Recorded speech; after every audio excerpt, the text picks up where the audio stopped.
ஆண்டவர் ரட்சகரமாக இயேசுவின் இனிதான நாமத்தினால் மீண்டும் அவங்களை வாழ்த்துகிறேன். இந்த நம்முடைய ஆவிக்குரிய சிந்தனைக்காக மத்தேயு சுவிசேஷம் 2ஆம் அதிகாரம் 7ஆம் வசனத்தை வாசிக்கிறேன். அப்பொழுது ஏரோது சாஸ்திரிகளை ரகசியமாய் அழைத்து நட்சத்திரம் காணப்பட்ட காலத்தை குறித்து அவர்களிடத்தில் திட்டமாய் விசாரித்தான் சொல்லப்பட்டிருக்கிறது.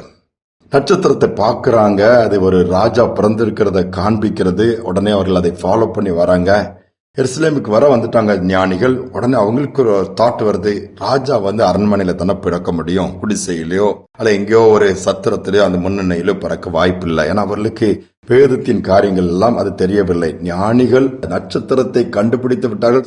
ஒரு வித்தியாசமான ஒரு யூனிக்னஸ் இருக்குன்னு சொல்லி அரண்மனைக்குள்ள போயிட்டாங்க. அரண்மனைக்குள்ள போன உடனே இந்த நட்சத்திரத்துடைய நிலைமை பாருங்க. இந்த நட்சத்திரம் அங்கிருந்து கிழக்கு தேசத்திலிருந்து அவங்களை அழகா கூட்டிட்டு வருது.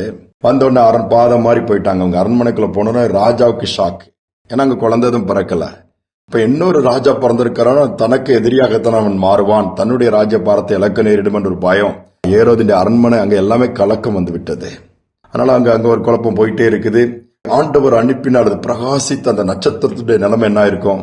இந்த ஞானிகள் பாருங்க, அந்த சுய ஞானத்தினால இங்க போயிட்டாங்களே, சுய அறிவுனால இங்க போயிட்டாங்களே அது புலம்பி இருக்கும். ஒருபோல் அந்த இடத்துல நாம இருந்தோம்னா நேரா ஆண்டவர் ஒரு காரியத்தை சொல்லி அதை செஞ்சுட்டு வாங்க, அவங்க கேட்கல வழி தப்பி போனா அவங்க அதெல்லாம் தேராது சொல்லி ரிப்போர்ட் கொடுத்துட்டு நம்ம போயிட்டே இருப்போம், வெயிட் பண்ண மாட்டோம். இன்னைக்கு காத்திருக்கிற காரியம் கடினமான ஒன்று எல்லோருக்குமே, சின்ன பிள்ளைகள் இருந்து பெரியவங்க வர.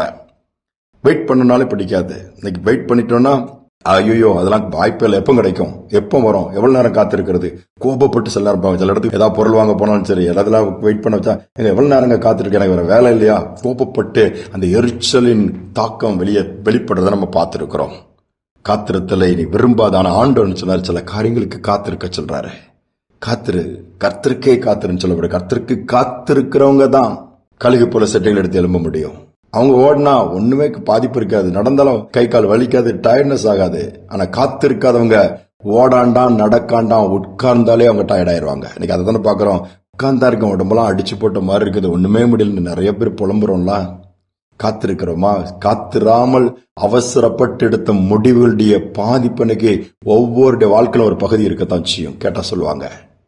சமீபத்தில் ஒரு ஆய்வு சொல்லுது, 90% பேர் செயற்கை முறையில் கருத்தரிக்கக்கூடிய முயற்சி இந்த காலத்துல எடுக்கிறாங்களாம்.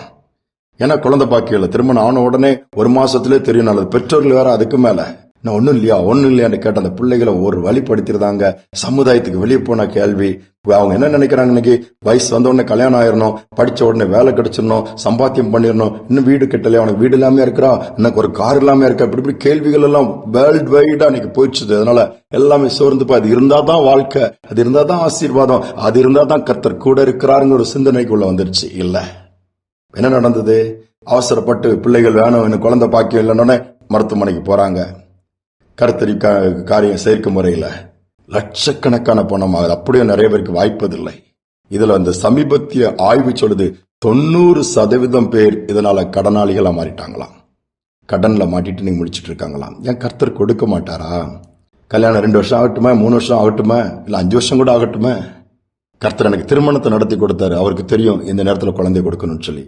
சரீரத்துல குறைவு இருக்கா, ட்ரீட்மெண்ட் எடுங்க. ட்ரீட்மெண்ட் எடுக்கிறது தப்புண்டு இல்ல, அவசரப்படாதங்க. அதான் எதிர்பார்க்கிறார். அந்த நட்சத்திரம் வெயிட் பண்ணுது. ஏரோது அரண்மனைக்குள்ள போயிட்டாங்களே, தவறா முடிவு எடுத்துட்டாங்களே, கவலைப்படல, வெளியே வெயிட் பண்ணிட்டே இருக்குது. வெயிட் பண்ணுவோம், கர்த்தர் நமக்கு உதவி செய்வார். ஏற்ற காலம் சொல்றாரு, குறித்த காலம். ஆபிரகாம் சாரால் 25 வருஷம் காத்திருக்காங்க குழந்தையை பெற்றெடுக்கிறதுக்கு.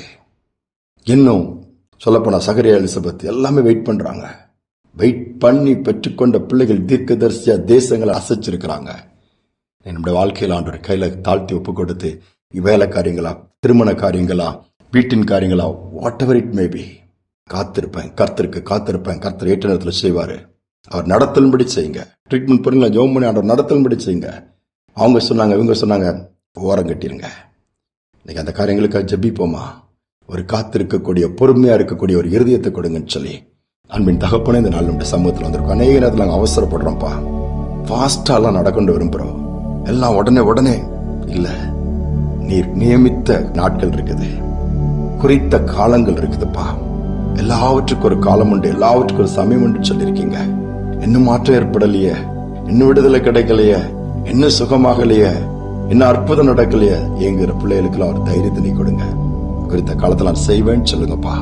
தீர்க்க தரிசனம் நிறைவேறலையா, தரிசனம் நிறைவேறல என்று புலம்புற பிள்ளைகளுக்கெல்லாம் இன்னைக்கு ஒரு நம்பிக்கை கொடுத்து நான் காத்திருப்பேன், கர்த்தர் நிச்சயமாக செய்வார் என்கிற நம்பிக்கை உண்டாகட்டும். செய்வதற்காக ஸ்தோத்திரம். நிச்சயமாகவே முடிவு உண்டு. நம்பிக்கை வீண் போகாதுன்னு சொன்ன வார்த்தையின்படி ஒவ்வொரு நம்பிக்கை வீண் போகாதபடி நீங்க பலன் கொடுத்து காத்திருக்கக்கூடிய கிருபை கொடுத்து தாங்கி நடத்துங்க. துதிக நம்மை ஏற்றுக்கொள்ள இயேசு நாமத்தில் பிதாவே, ஆமென், ஆமென். கர்த்தருக்கு காத்திருப்போம்.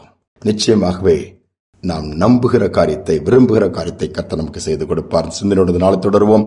மீண்டுமாய் நாளை தினம் சந்திப்போம்.